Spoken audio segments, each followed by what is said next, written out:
I would say a lot of the gurus basically try and tell you content. You need to short form. Do you know what I mean? I think that people get lost in the content and people become content creators. And I definitely have been one of those. If I was going to be an artist now, I would want a team that deals with all that stuff. I am an artist. The only thing I really want to focus on is making music. No matter how big your team is, I promise you're still going to be doing stuff. I think that your music and your art is a reflection of you as a person. If you're not putting out the best reflection of you, then what are you doing it for? If you want it easy, then it's not going to last long. I feel like going on to your discography specifically. Uh-oh. Why are you saying it like that? Oh my God, because I think it's... Why are you scared? So, Mobi1, that stands for something, doesn't it? It does, yeah, it does. What does it stand for? May our blessings inspire one. I feel like it really kind of hones out a big theme in your music, which is perseverance. Do you have any kind of like tips and tricks in terms of how you keep perseverance in your day-to-day life? To be honest with you, it's just discipline, I would say, if anything. Just getting up every day and having a routine of repeatable actions that are very simple to follow. It's not easy, but it is simple. And the simpler it is, the easier it is essentially to repeat, because you know what you're doing every time you get up. So I think it's almost a sense of being able to celebrate the small accomplishments, no matter how ridiculous it is to everybody else. Like, for example, I've had my time of clinical depression, and sometimes I would just celebrate the fact that I had a meal that day. I'm like, it's pretty good considering.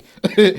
I had a meal and was sober for 24 hours. I'm like, yes, I'll take that. It's an amazing achievement. It is. So honestly, I wake up some days and I feel like I can't do anything. Yeah. And even getting out of bed is an accomplishment. Like sometimes you can literally be like, well, I showered today. That was pretty damn good. Literally. Do you know what I mean? mean? I feel like there's so much pressure on us to do so much now, especially with how fast things are moving in society. But you just have to focus on yourself, because you're not going to be able to do so much if you can't even do a little bit. So Yeah. You really have to focus on being able to do those small, little actionable steps and just take them one at a time. So, I mean, you're quite an eclectic person, and as proof of that, you were on a dating show.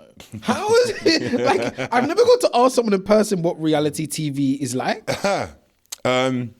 It's very different from YouTube. I'll tell you that for free. It's a lot. The production size is way bigger. There's a lot more people involved. There's a lot of moving parts. And I feel like they make you feel quite important, which is quite nice. They really make sure that you're the center of the situation, because obviously you're going to be on the show. So they want you to be the best version of yourself when you're on the show. And I found that it was quite it was a different experience from any other experience I kind of have had before. But good fun, nevertheless. Really, really good fun, to be fair. I met loads of cool people. Yeah. I feel like you even made a song out of it, and it's interesting how... I don't know. I felt like even I watched the clip. I don't know. You felt a little bit burned at the question. Do you know what it was? Yeah. Do you know what? I'm even going to ask you the same question. Do you write your lyrics? Do you write your lyrics? Of course. Who doesn't write their raps? I mean, there's quite a lot of men that don't write their raps. I don't know, bro. There's no proof. There's no proof. I mean, there is plenty of proof. Actually, the songwriters have come out. They're there. You know what I mean? But like, okay, fair enough. I mean, I guess there are some people. I mean, a lot of singers don't write their own stuff as well. I feel like that's a different thing, though. I think that's ridiculous. I think that, do you know what I mean? Singers are the biggest artists in the world. I think it depends on what particular genre you are a singer of and what specific song you're writing. For example, obviously the classic pop star is having songs basically handed them on a platter. That's just how it goes, right? And it's just like, cool, whatever, right? I don't expect that much from you anyway half the time. But you look at certain R&B singers, soul singers, you're listening to them for their vocal ability, not necessarily the lyrics per se. And even then, when you have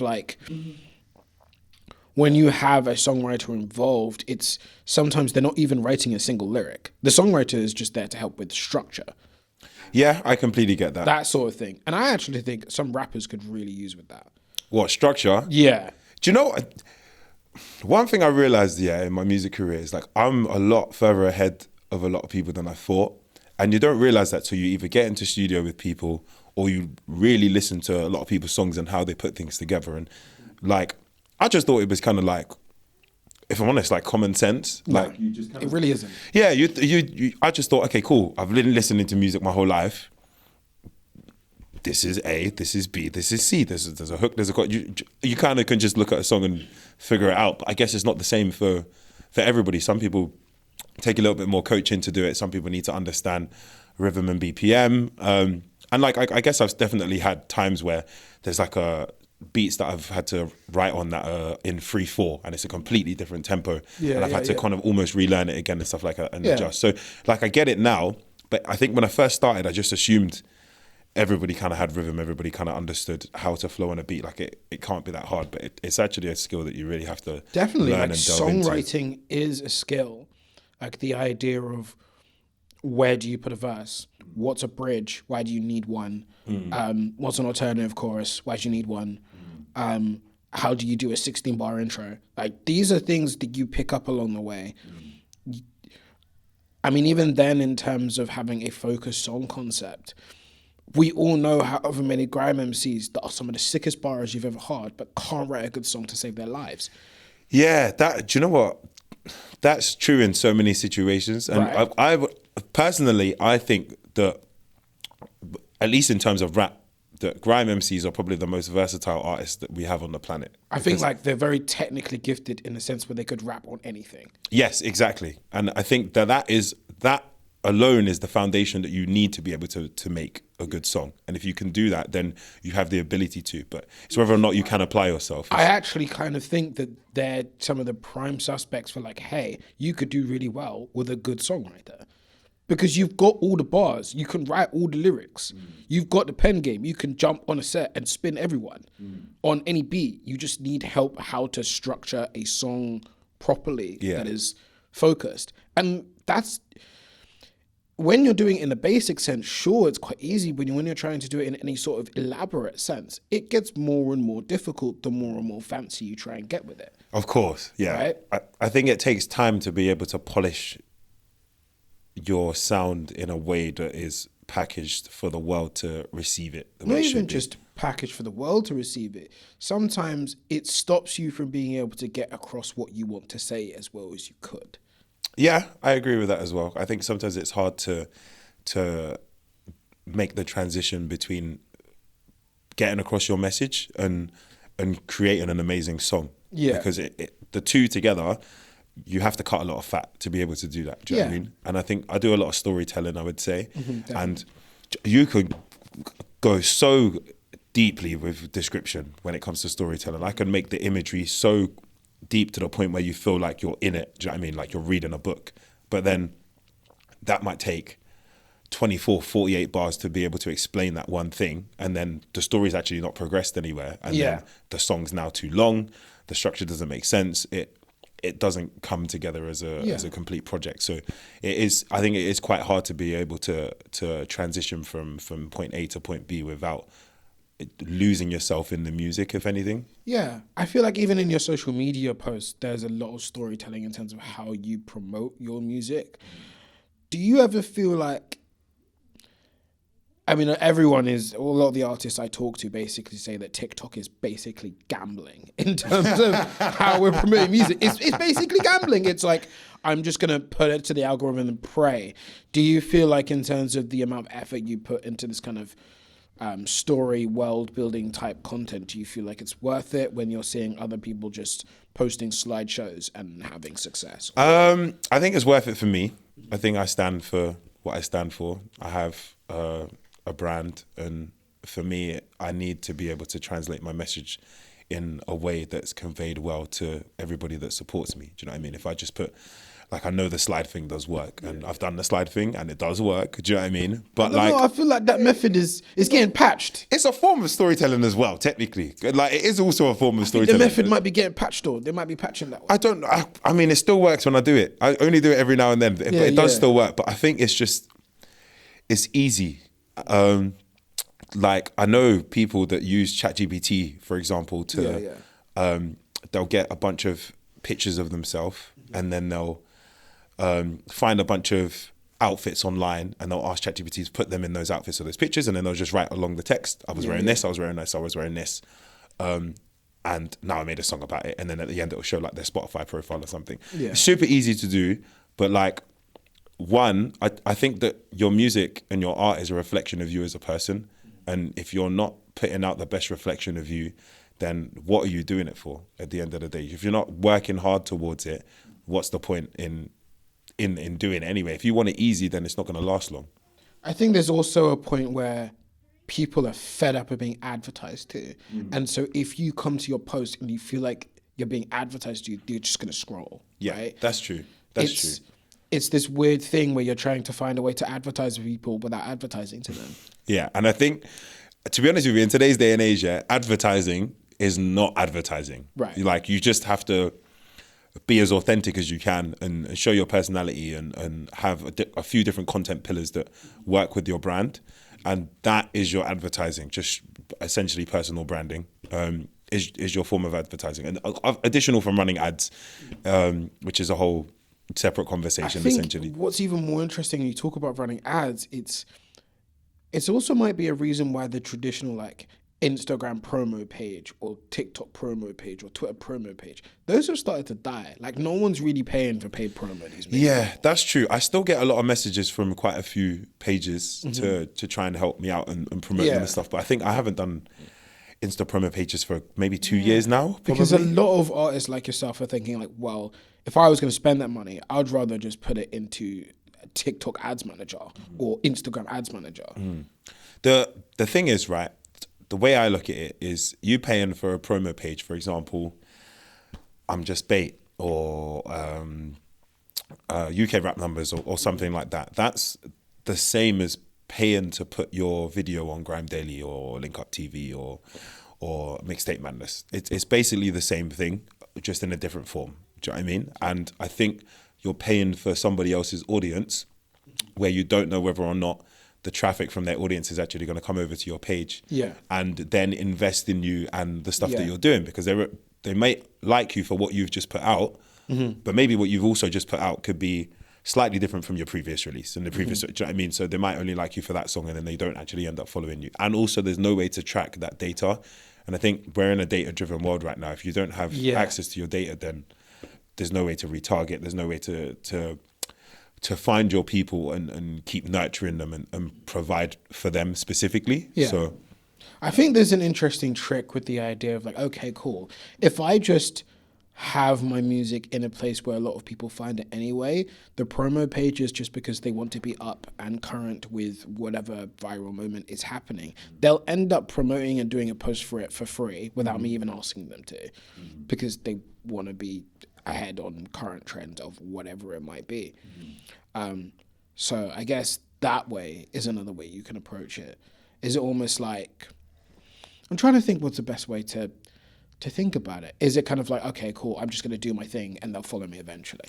yeah, I think if you focus on yourself and your path, then eventually the people that need to come will come. Do you know what I pick mean? it up. Yeah. You shouldn't be chasing trends, or I mean, some trends are necessary depending on your niche and who you are as a person, but I don't think it's necessary to be chasing trends or looking for specific style moments, copying different types of music to try and do what's popular. I think you just need to do you, because people will follow you for you being you. And once you gather your people, they'll notice. Do you know what I mean? And that's, we've seen that with a lot of the underground scene, like with Sinner, with Len, and Fimi. Do you know what I mean? They just did their own thing. I've never seen them on these pages, do you know what I mean? Until they'd already got their fan base, they started selling out their shows. It's one of those ones where there's this scary moment that there's a whole generation of viewers coming through and they haven't really needed any of those platforms, really. Or spent bread, because they're visual. Well, some of them spend a bit of bread. Okay, yeah, maybe. But like, if you look at a lot of, maybe not all of them, but early on, they have a lot of nostalgia in their content. Their content's not like super cleanly edited and stuff quite like that. lo-fi. Yeah, and I think that is a really good way to world build on a very low budget at the same time. Do you know what I mean? I think it's also the case of like working with whatever resources you have. Yeah, that's very, very true. Because I think a lot of artists don't know how to edit. They don't know how to frame stuff. They don't know how to light. Maybe they might not know how to engineer. There's a lot of different skills that come into music. Do you know what I mean? I But think there's also a thing where it's like, another problem is a lot of artists are spread so thin that you forgot the music part. yeah, you can say that again. It's one of those ones where I'm like, I'm looking at your content, like, yeah, this is really well done. You've got a good hook or whatever, and I'm just like, cool, but you have to rap now. You still have to rap. Yeah, it's very, very true. So, do you know? I think what a lot of there's two. I think there's two types of artists when it comes to trying to figure out their content with their music. There's the ones that are incredible with their music, and their content is either really, really mid, or it's clean, but it's very basic and simple, which is effective enough because the content of their music is good. It portrays the emotions in the videos and stuff. And then there's artists that have the most insane levels of content I've ever seen. Like the visual matches the lyrics so well. It basically tells a story in the imagery, but then the music's it's good, but it's not like soul moving, for example. It's just, I would say it's on the surface level stuff. And a lot of people, because I would say a lot of the gurus basically try and tell you content. You need to short form. Do you know what I mean? I think that people get lost in the content and people become content creators. And I think I've been there as well. I definitely have been one of those. How can I make my content? I did like a Power Rangers skit one time. Like, do you know what I mean? Like, do you know what I mean? Like, I transformed and then I went from like white to like the Blue Ranger. It was all. Do you know what I mean? And that took me like a whole day to edit that whole video. Do you know what I mean? I edit everything on my phone as well. I think it's also, I think this is one of those things where I feel like if I was going to be an artist now, it would be hard for me because I would want a team that deals with all that stuff. And sure, I would chip in ideas here and there, but I'd want a team that does all of that stuff because I'm like, I'm an artist. The only thing I really want to focus on is making music. Let me tell you something. You man do the rest. No matter how big your team is, I promise you, you're still going to be doing stuff. No, because I promise you, bro. It's not like I'm still going to be not going to be doing anything, but that's the main thing I want to focus on, right? The rest is like, yeah, I'm chipping ideas and yeah, I can do this little bit. You know what I mean? And it's like, sure, I still want to be a part of the processes that they're doing, but I don't want any of them to be another primary task that I have to do. But I think it depends on if you enjoy it, because some artists enjoy engineering and mixing their own vocals and recording themselves and just, do you know what I mean? I have a membership at a place called Cube, and a lot of the artists that are there, they just go into the room, lock themselves in, and they're just working on it themselves. Me, like I can do that, but like I can't really engineer to a great extent. I can mix vocals a little bit, do you know what I mean? I can record myself, but most of the time I need to be with someone. I need to feel someone's energy. I need someone to push me to be the best version of myself, do you know what I mean? But when it comes to editing, I love editing. Like, it can be stressful at times, do you know what I mean? It can be long, but like I get to portray exactly what I want in my storytelling on the screen so they understand it. I'm not going back and forth with an editor about how it needs to look, what needs to be said, what B-roll clips to use and stuff. I can film everything myself. I know exactly how I'm going to map it out. So it's like there's an element to delegation helps you up until a point, to the point where it's spread between so many different people that it just becomes convoluted. Yeah. So I like agree. some people, even when you were talking about the whole idea of like, okay, cool, yeah, I record, produce, and engineer or mix and master all myself. But that is just a way for the process to be less convoluted because you can do it all in one room, in one sitting. Yeah. It's just a bit more efficient in that way. But some people want to like focus their energy on like, I want to give the best recording possible. I want to write the sickest bars ever and write the song, this, that, and the other. And then I'll be in the room while it's being mixed. Top liners pointers. Yeah. is what they call us sometimes. Yeah. Top liners. But I think it just depends on the person and the artist. I think people grow over time. Like for me, I've dabbled around with mixing and mastering a little bit, and it's a whole different ball game, to be honest. Like it's similar to video editing in terms of how things work on the platforms, but like you really have to have a good ear. Like I'd like to think I have a good ear, but like I probably just don't have the patience to sit there. And I'm a bit of a perfectionist, so I know I will do 20 takes of like one word because I want it to sound a specific way. Yeah. Do you know what I'm saying? And if I'm doing that, gosh knows how long it's going to take me to mix it down and stuff like that. I think that's also a thing where that's the disadvantage sometimes of mixing and engineering yourself. Mm-hmm. The disadvantage is you won't necessarily hear a bar that's off, a delivery that's not quite as good, your diction's not quite there, right? But if someone else is engineering for you, they can hear it. and they're gonna spot it if they're even remotely decent at being an It engineer. also works in reverse as well, because a lot of the engineers I work with, sometimes I can spot everything with my voice. I know when Okay, it's yeah. the tiniest bit delayed. I know when I haven't said something in the right cadence. I can hear if I'm sounding confident or if I'm not sounding confident and I need to redo a take. And they'll sometimes be, no, it's fine. I'll be like, no, bro, I need to redo this. Do you know what I mean? You can hear it when you're so deep in it, and especially if you feel the music. Because like I said, a lot of my stuff is storytelling. So like, I'm in the song. I think it's also maybe there's a disconnect between the standard that you want and the standard the engineer is okay with.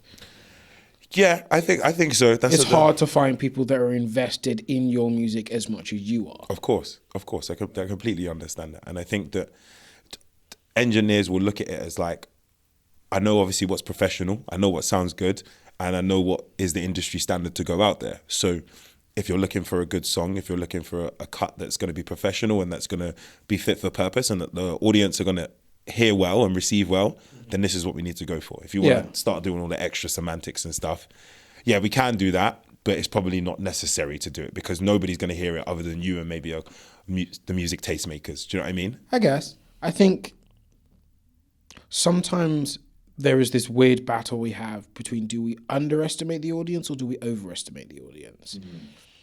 And I think with some things, it's a hard one to pick because like specifically a bad mix, people argue, a bad mix, the audience is never going to tell. But in some cases, depends on the type of errors and why it's a bad mix. That's true. That's very true. So I could definitely tell.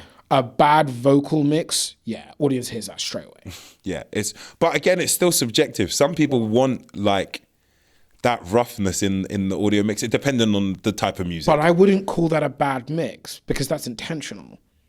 Okay, yeah, that's true. Some people do that. It's an artistic choice. So my example always comes to mind is Earl Sweatshirt's Some Rap Songs, specifically how he mixed his voice on that record. It was very much like, I want to get it across to you that I'm kind of depressed, and it comes in a very dreary tone because of how his voice is mixed. It's almost like his voice is being swallowed by the instrumental, which is because that's how he felt at the time, right? That's a conscious choice, but you can tell because of the theme and the concept of the music. Mm-hmm. But other times it's like, oh no, I can tell you just mixed this badly because there was no intention behind it, if that makes sense. That's true. I've heard a lot of bad mixes, which is upsetting actually, considering. Right. But at the same time, the average audience doesn't actually know if an 808 is out of key or not. Do you know what, right? As much as people jump in comments and say, 808 is out of key, you don't actually know. But producers, please, like, do you know what I mean? I've had arguments with producers that have tried to tell me that it's okay, and I'm just like, it's not okay. That's different, because if I pull out the MIDI to keyboard now, and I test the thing, hold on. All I'm saying is, if you send me the beat pack and you tell me those 808s are in C, and I put on the keyboard to MIDI and apparently it's not, you're pissed. Yeah, it's true. It's very, very true. Ringing down your line. What did honestly, it? I think there's, like you're saying, the audience, depending on the song, where the 808s land, I'd say the majority of people can't hear it. Do you know what I mean? And also, I think a lot of people, it depends on the setting that you're listening into the music. If I'm going on a drive, I'm listening to the lyrics. Do you know what I mean? If I'm in a bar networking at a music event, I'm probably hearing the beat. Do you know what I mean? So like you said, you might not always hear it. You might hear it. It really just depends on the setting that you're in and how you take your music, what type of projects you're listening to and stuff. So, but I could tell an off 808 straight away. And for me, it's not it. It's just not it, man. I just do it. Just take the time, listen to it again. Obviously, again, not everybody has the same ear. A lot of people struggle to get the 808s in the right keys, and I completely get it. It's time consuming. Do you know what I mean? You have to go up and down the piano roll. Like it's long. So, but I think that it's worth the time. Do you know what I mean? If you want your stuff to sound good, if you want people to invest in your stuff, then take the time to make it good. Do you know what I mean? Shout out Peter Goat, shout out Lucas Lee. Come on. Breaking even. 2026, we're here, man. Shout out Kerry, shout out Theo. Hey, what you got? One. Let's go, man. Look, Mobi. If it's late day, then I'm in the field. I can't go wrong like Wizard Benteke. I want my brother this itch, cause these burn scars too real. Sunday I'm going to mass. Frankly, I don't really know if God wants me to heal. He got a total, then I got banned for 8 months. Now I know how I even feel. Mobi1, so don't compare me to Pochettino. He ain't one Uno. Me and my bro are up front, that ain't made duo. Circle the pitch like we play Ludo. Pep Guardiola really done the double treble, that's judo. 3 consecutive wins like Hasha Shehata. African manager, but what do you know? 4 at the back, if I try Bennett, then it might go off like White. No Virgil, I'm in the van, stuck at this barrier, it's a die. About time we so eat, penner. Min, I'm a 5, don't belong in a hive. 9 man is 3, that's Thiago Silva. Reverse the guys like 39. If I take 7 shots like wanted, then I promise they ain't bending like Beckham. 8 donuts in a whip, I didn't lose grip. I got mad tires, Jensen. If I'm rolling with 9s like Haaland, then I'll put him to bed, no Benson. If you still owe him, then it can get messy. Give him the silver, it's more than attention. Throw fast like Sterling, glide on the pitch like Sinclair. If you wanna rock with me, I'll turn Ilias chair. Bro, I don't even know where I am on this thing. You really can't tell me about struggle, my bro, unless you've been a Brentford fan. TW8, living, I've been really in a state. Damn, injured like Brian and Wemmer, you get the memo. I got burnt and tan. Sweet one said she wanna hold my hand. She come blonde and Dutch black cam. Scars all over me, I need surgery. Rico Henry, she still think I'm the man. I was on the wing like damn star. In hospital next to a cam. But I'm a forward, life is a CDM. You can't defend me, greedy man. You all supported like return of Ericsson. You're all friends, you can never be fans. Should I even mention Afghan? Or how Nigeria bottled it. Come like Arsenal, 023 ran out of fuel when they tried to full throttle it. Really need a hug, Molly Coddling. Had Arteta screaming something must be in the grass like who put the pollen in. That's great role modeling. If it's leg day, then I'm in the field. I can't go wrong like Wizard Benteke. I want my brother this itch, cause these burn scars too real. Sunday I'm going to mass. Frankly, I don't really know if God wants me to heal. He got a total and I got banned for 8 months. Now I know how I even feel.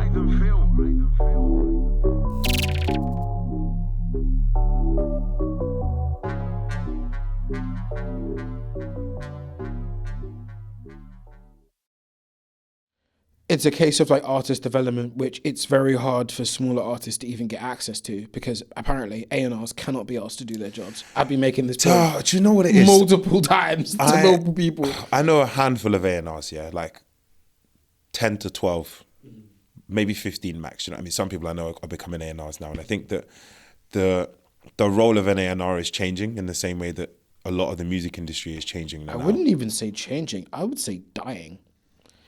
Because your average A&R these days is a business studies student that knows nothing about music. Yeah, unless they've studied, a lot of people study music business, but I think the most people that study music business end up going either into management or into publishing or marketing. But yeah, and a lot of A&Rs that I know didn't study music before they became an A&R. It's not just that they didn't study music, they don't love it either.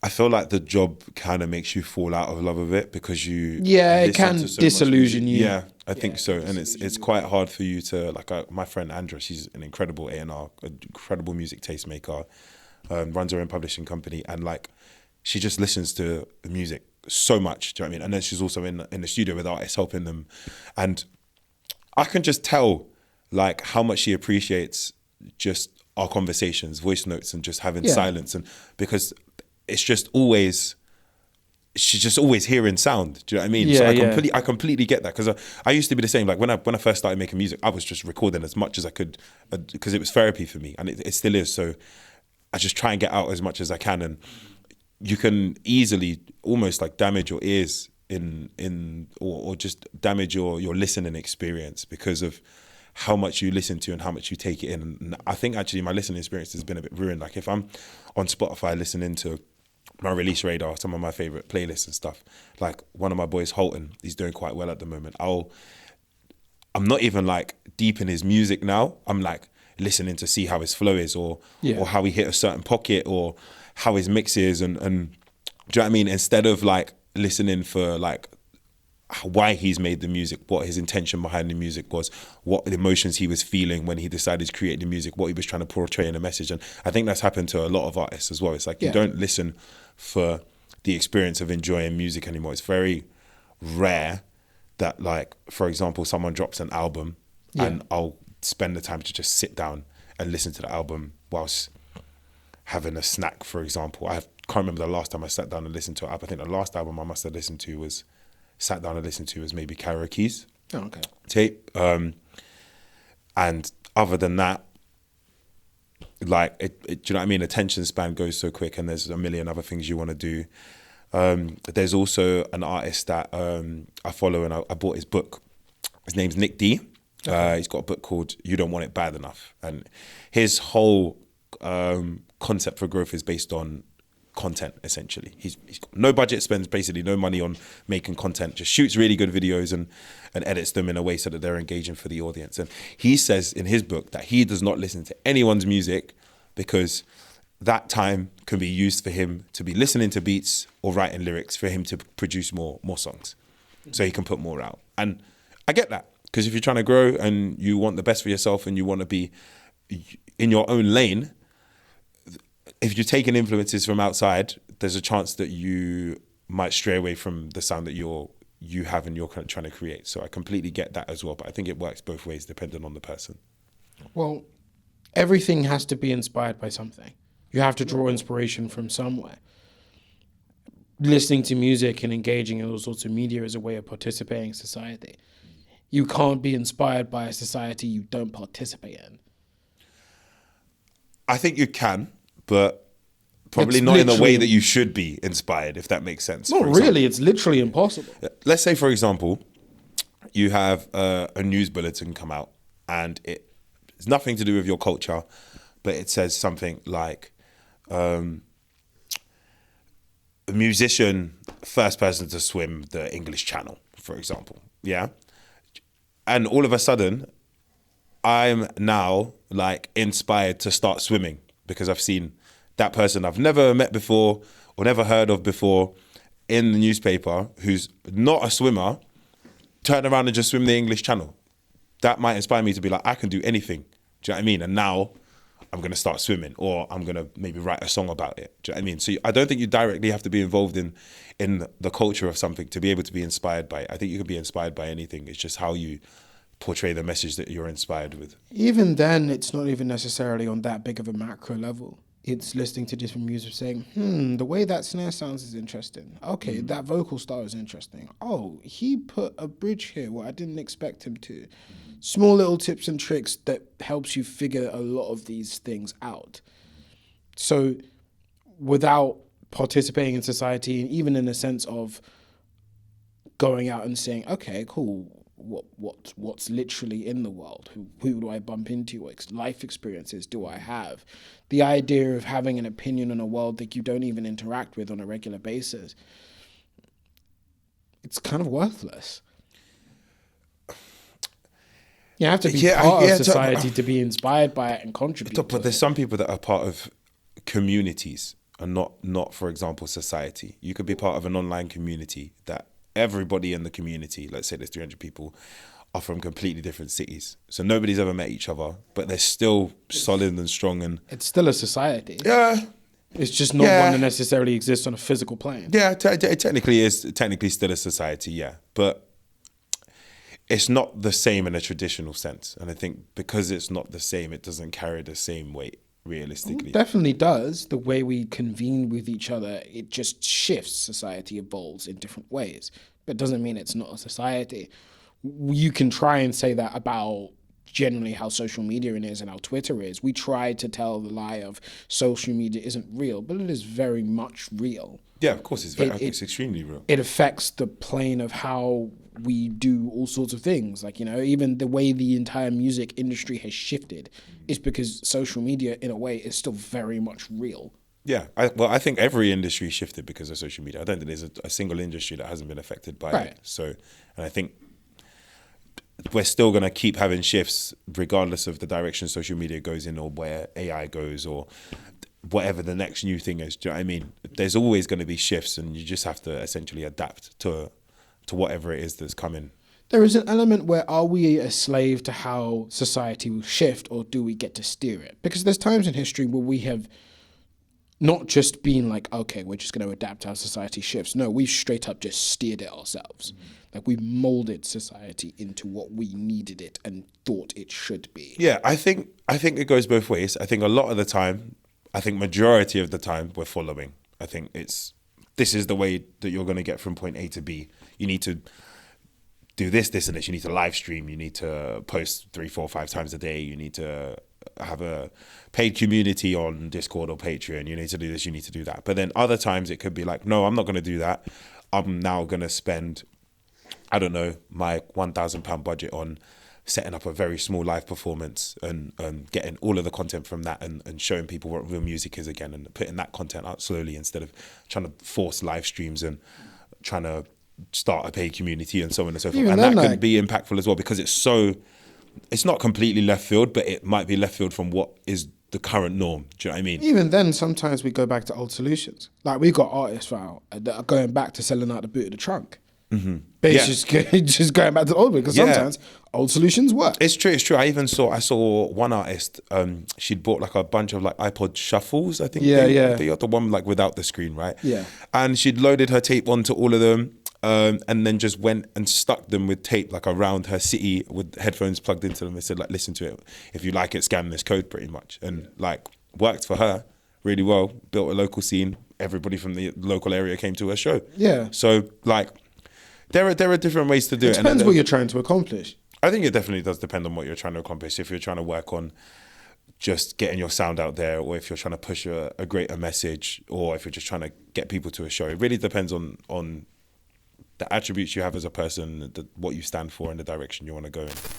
Are you fed up with A&Rs that don't want to do their jobs, to do any sort of artist development? Hire me, I'm cheap. Hi, I'm Ed Rants. So I'm launching a music consultancy business that's supposed to help you be able to build the artistic skills that your record label can't be asked to teach you, but wants to take 50% of your royalties off. I'm cheap. I'm only £30 an hour. Take a look on our website and our landing page and have a look on my Calendly for what's available and see if I can help you. I feel like going on to your discography specifically. Uh-oh. Why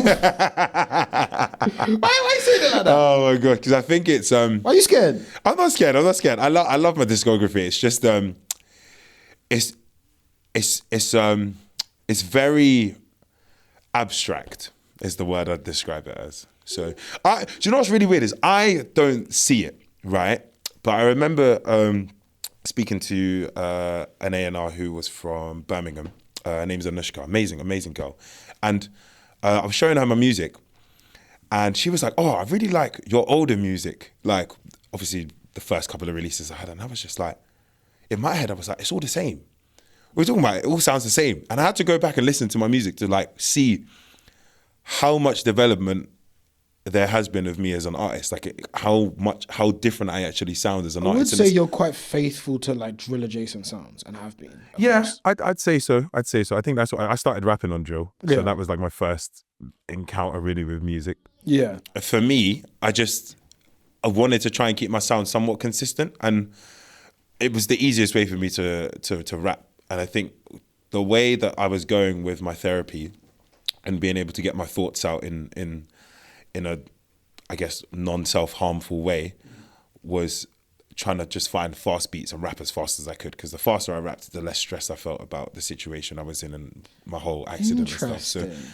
and that's why some of my songs are ridiculously fast, and people say that I rap fast, and like I'm working on my spacing. I think my spacing is much better than it was before. I still rap fast, but I just put spaces everywhere. But I like rapping fast. I think it Yeah. makes me feel better. Do you know what I mean? Okay. I've never thought about it like that before. It's like exerting energy. Do you know what I mean? If you go for a run, now that I think about it, yeah. So But usually people exert energy with volume, but you choose to exert with, what would be the word for it? velocity. Yeah. That's interesting. I never thought of it like that before. Yeah, because I think volume, it just leads to burnout. Do you know what I mean? Most of the time it will lead to burnout. There is a way, but like it's normally expensive. Do you know what I mean? But if you want to have a good amount of volume that's consistent, it's not really a good amount of volume by today's standards. Any good amount of volume by today's standards is expensive or at the cost of your health. It's one of the two. There's no like, you can never get a simple, consistent, good amount of volume because there's always someone who's doing 10, 15, 100 times more than you're doing. So yeah, for me, it just made more sense. Like, how can I just get everything out in the quickest way that I possibly could? Because yeah, making loads of songs wasn't really a like a thing that I wanted to do. I wasn't like, I need to make 1 million songs, and the more songs that I have, the quicker I'll grow, or the better I'll feel. It was more about like the content of what was in the songs, and how I was feeling and how I got my emotions out and across. So for me, it's like, even if I'm rapping fast, I'm still getting it out. Do you know what I mean? So, and if I just did loads of songs, I feel like my messages would just get lost in translation. So I think a good place to start, even from what you were saying just now, LNDP, Love Never Dies Peacefully. How did that song come about, based on how you talking about how you build out your song? So I think that was like the second ever song I actually wrote. Okay. And to be honest with you, the acronym that it is now is not what it originally was. Okay. We just it was just sitting in the studio for so long on the hard drive that by the time we actually thought, okay, cool, let's get this out, we'd forgotten what it meant. We were just like, love. And I was in the studio with Ellie, and he was like, yeah, it was do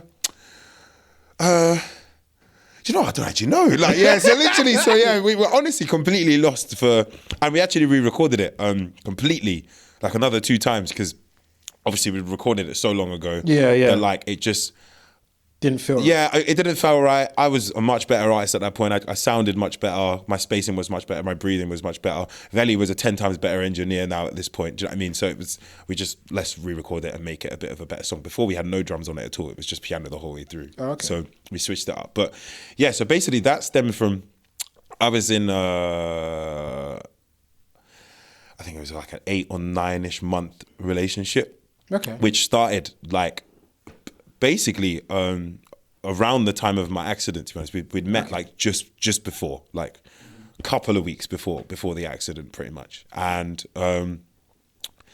yeah, that relationship was very, very difficult for me because it was during lockdown. It was in COVID, so naturally we were spending like all of our time together because it wasn't really anything else you could do. Plus I was in recovery, so she basically kind of became my main carer. Okay. Other than my mum, who was really just video calling me because she didn't live with me at the time. Okay. And spending that much time with someone, like someone being in your space that much, it could be quite dangerous. It can become very codependent. And yeah, it was difficult, to say the least, because there was just so many situations that shouldn't have happened in the way that they did, like could have easily been avoided. And like a lot of the stuff that I touch on in the song, it's simple stuff like social media. Like when I started my music page, it was all of a sudden like an issue that was trying to do something with my life. But also I understand that because before I didn't want to do anything with my life because I was in such a bad place. I was just stuck. And because I was stuck for so long, she got used to the fact that that's who I was, that's the person I was. And and because like I said, it was a brand new relationship. So that's all she really knew of me.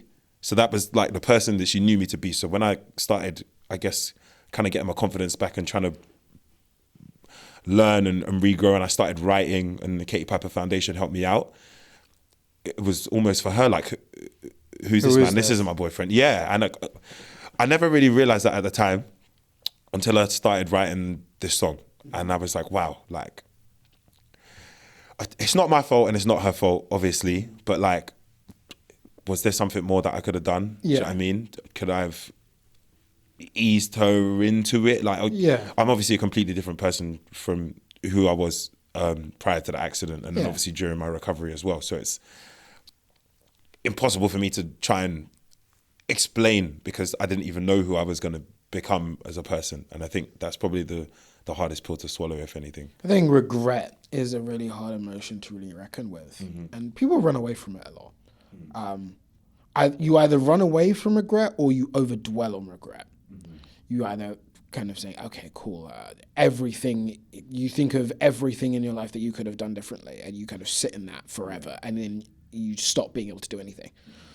Or you have no sense of regret or remorse, and you never reflect on any mistake you've ever made, and then you continue making them forever. I think there's almost no middle ground. Like I think you can definitely take accountability, and that's more on the dwelling side, if anything. Right. Do you know what I mean? And I think that we always have like epiphanies or flashbacks to a moment in time in our life when we see something that reminds us of it, and it will always give us that thought like, oh, maybe I could have done this slightly differently. Yeah. Do you know what I mean? I think that I'd say the majority of people are in the overdwelling stage. Yeah.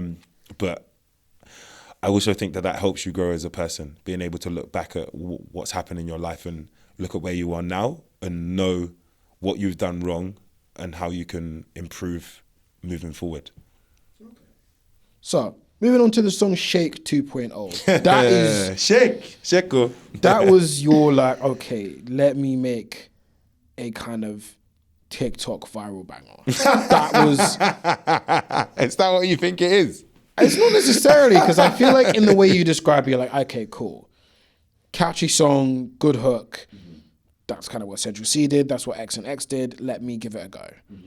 Right? And I feel like my question is, do you feel like every artist needs at least one in today's day and age? Do you know what it is, right? I saw...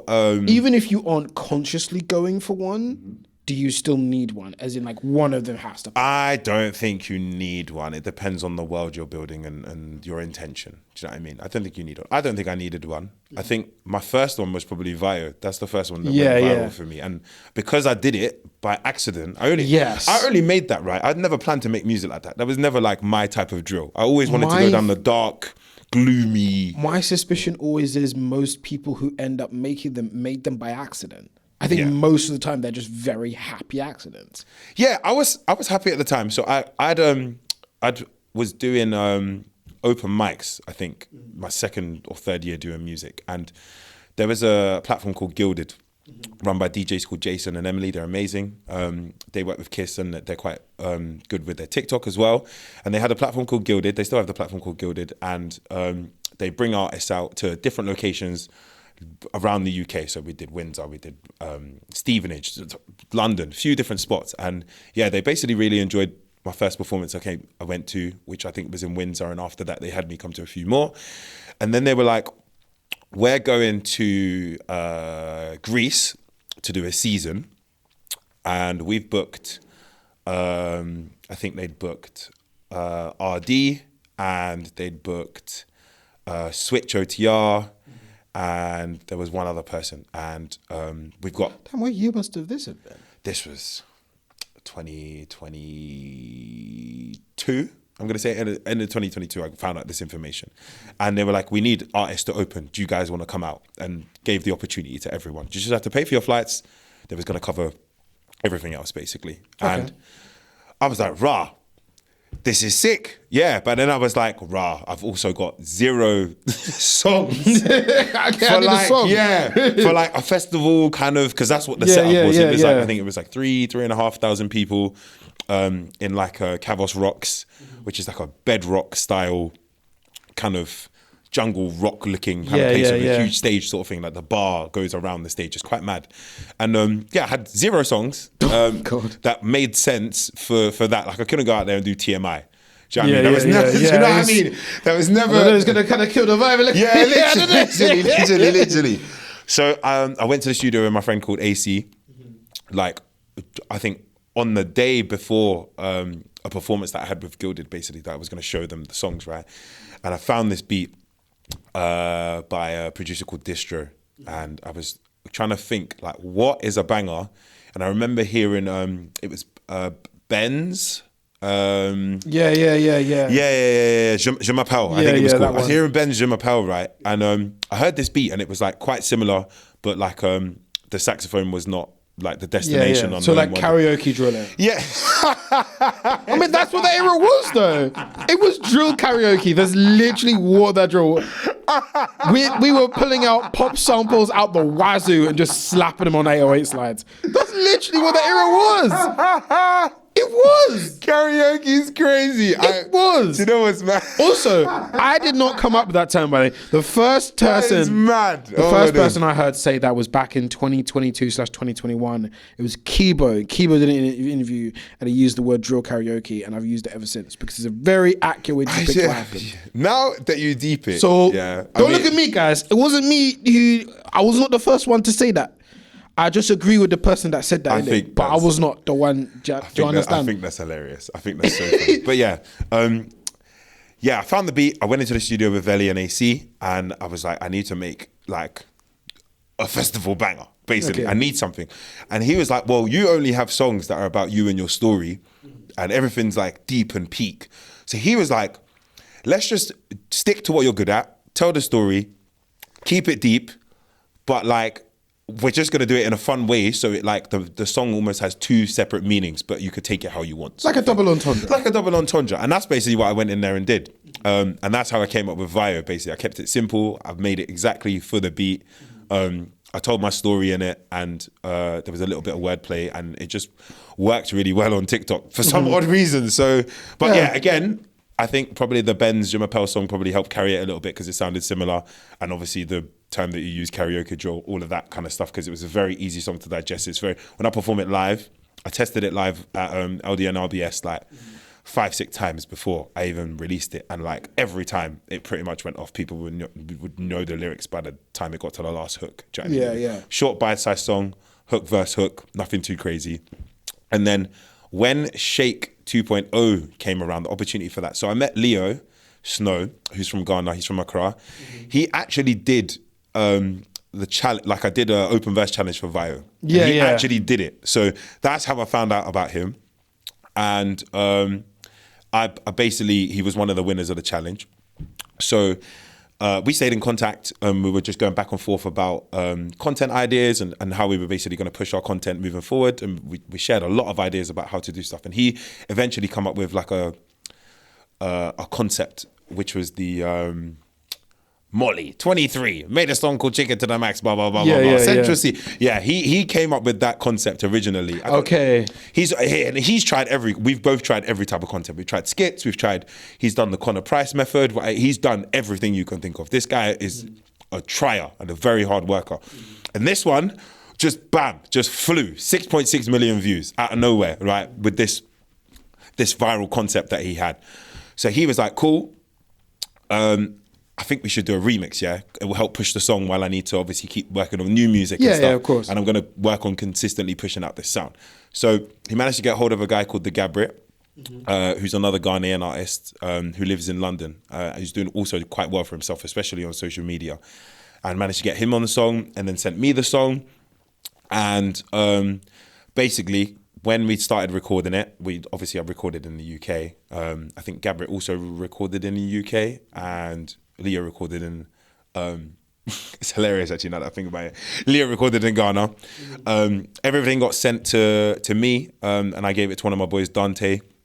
Dante mixed everything down for us. Dante's at uni in Leeds at the moment. Nice. And then, sent it back to Leo. Leo released the song, and then we basically all just remade that same video that he made, but like in our own way. So I was like, cool, how can I do this Central C Molly, but then kind of like add to the storyline that he's already got. So I was like, okay, cool. I wanted to make a song that was a banger like this. Then I got a message from this guy called Leo. He said we should do it together, so on and so forth. And that's how I basically pulled it together. And that was the video that took off for me and basically made Shake 2.0 do really well. So I think I don't think we spent any money on that, to be honest with you. I think it just all was the traffic from all of the social media videos, which was really, really good. So I knew that the song, I showed the song to my brother before I recorded on it, and he was like, his voice, the hook, this is perfect. I think this is like the one. This is going to be the one, right? And I was like, we'll see in it. You never know. Do you know what I mean? You never know. And I just thought, cool, I just have to have the coldest verse out of all of them. That's all. Do you know what it is? I'm not going to lie. What's really... The UK, is very like, everybody says the UK is bad mind. I think the music industry with the UK is very competitive. It's like, who's the best? Yeah. And that's never usually a bad thing. It's not necessarily a bad thing, but everybody else that I've worked with that's not from the UK, or that isn't in urban music, is more, let's appreciate your music no matter what level you're at. Let's just work together and let's make something beautiful. And it's never about like, who's got the hardest bars, who's got the best verse and stuff like that. And that's the direction I want to go in more, is working with people that aren't trying to compete on the track. Do you know what I mean? Because naturally I had the mindset of, how can I get the best verse on this? Do you know what I mean? How can I get the best verse on this? And obviously I will stand to today and always say that I have the best verse on this. I'm the best rapper in the world. Of course I am. Do you know what I mean? You have to keep the agenda, man. Yeah, no, but like... You gotta run the agenda, man. I am. So, do you know what I mean? And I think that a lot of the feedback, it was hilarious. So we planned like a bunch of live streams. We did a bunch of live streams when the song came out. And I remember some of Leo's friends who are also artists who are doing quite well came on the live stream to ask us some questions and stuff. And there was an interviewer. And they were like, oh, so how did you guys like sort out the recording and blah, blah, blah. And Leo was like, oh, so actually, this is the first time that we've all been on a call together. And literally, yeah, we was on this live stream. I'd never spoken to the Gabriel once. I'd never seen him. And this was the first time we spoke. The song was obviously already out. We were doing the rollout strategy. It was hilarious, to be honest with you. And they were like, what?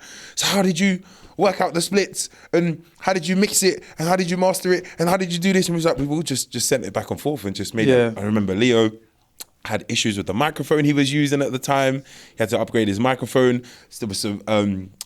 Gabrit's verse originally, when it was recorded, it didn't sound too great, and we had to modulate the vocals. There's so many things. I mean, people are making whole albums and compilation mixtapes out of Discord servers. Like, if they can get it done, do you know what I mean? It's true. It's very true. Yeah. Yeah. Considering how the amount of traveling as well as just communication with people just all over the world that you've been doing, I think one thing that's probably best to round out this interview on, you were in Tokyo recently. Yeah. How was that? That was insane. Like, Tokyo is, I can't explain it. It's an amazing place to be. The people are incredible. They're super supportive of you and your music and your journey. And you performed whilst you were out there? Yeah, I had a show out there, which was really, really good. I supported one of my friends. And the people are just insane. Like, they're just very grateful that you are there from the other side of the world to come and see them. And I think that's an amazing thing because, like, of course I've come to Tokyo and of course I'm going to perform for you. But for them, it's like, wow, you actually traveled to the other side of the world just to perform for us for 10 minutes. Like, that's incredible. Nobody does that. Do you know what I mean? So I think because that mentality is so, like, it's so humbling, I think for me it was like, okay, these are my people. This is where I need to be pushing my music a little bit more, sort of thing. So, and I've always been into anime, into manga, like since a kid anyway. So it was always, I was always going to be going to Tokyo. It was never like not an option. So I had multiple things I was doing out there. I was working on content. I had studio sessions and stuff. So I guess like if you're kind of in the city, it's not as much of a bewildering experience like over there, but I can imagine if you're going like more the outskirts and other areas of Japan, it's like, oh, this is a black person. What are you doing here? Yeah, so we went to what's called an Edo village, which is like basically a village that they've kind of kept how it used to be. So the whole thing's kind of made out of wood, basically. Yeah. Went to this Edo village, yeah. It was me, Arcane, and Emmy, yeah. And the looks that you get are kind of like, and you have to remember, right? So I'm black, Arcane's white, and Emmy's mixed race. So you got every chocolate bar you can think of, yeah? They're looking at us like, what kind of boy band is like, like how did these three find how did they find each other and they're here in this, what, like, for them, it was like, what's going on here? How am I seeing all of this at once? So I think for them it was very like, a lot of people, it was probably quite eye-opening, but a lot of people would just stare. And quite a lot of people will smile, wave, come up to you and ask questions as well, which is quite nice. Do you know what I mean? Instead of just like staring. And then other people are a bit peculiar, especially in China. They're just kind of like, come up to you and just put the camera and just take a picture. Just without even like, do you know what I mean? It's just instantly, and then thank you, walk off. Do you know what I mean? So, it's a completely different environment to be in, but I'm very, very grateful for the opportunity to have gone out there. I think that the people are amazing, and I can't wait to make more music and share it with the rest of the world. In terms of musical inspiration, did you bring anything back with you? Is it more that you wanted to kind of be inspired whilst you were there, make the music that would inspire you in that surrounding there, and then come back and polish it? It's definitely a mixture of both. I went out there with a goal, and I think that my intentions changed whilst I was out there just because of some of the people that I'd met and some of the places that I got to go to and just the peacefulness of the city, to be honest with you. And because of that, I feel like I had a lot of time to decide what I wanted to do moving forward with my music career completely. So, can we expect a little EP out of this, maybe? I've been working on something for like 3 years. To be honest with that's you. just how it goes, I've been isn't working it? on something That's for like really just how that Do you know what it is? happens. There's a lot of moving parts and there's a lot of people involved. Like, to be honest with you, I was trying to go for a world record originally. And some people have basically just cheated it, to be honest with you, these guys from like Hemel Hempstead. So I'm now trying to go for like a British record instead. World record, are we saying the most amount of people on a project? No, because that one's not like, I'm way off of that. Do you know what I mean? I've got a lot of people on it, but I'm way off of that. It was more like a genre based, like how many genres can I get into one project sort of thing. But then somebody did like this project where each song was like 10 seconds long and they did like 400 genres or something. Do you know what I mean? That's just that. Do you know what I mean? So it's like all of these that little sucks. things that were happening while I was building the project, and obviously I've been building it. So I'm like, okay, cool, I'm going to try a different record now. And then all of a sudden someone else has done it and they've put like It's a bit cheap. Yeah, so I think I'm just going to go for the quality Yeah. and keep it as amazing as I can. I've got a lot of people involved. Like I said, I think some tracks have 5 people on them, some have 7. Yeah. And then some are just me and one other person, and there's like, it's a 16-track project. So yeah, I'm excited for it. I'm really, really excited for it, but like I want to get it right. I don't want to rush it. So All right. Well, that sounds like something amazing to look forward to. This has been Mobi1. Keep an eye out for this project because, as you've heard, he's been working on it for 3 years, put a lot of thought and effort into it. So thank you very much for tuning in. See you next time.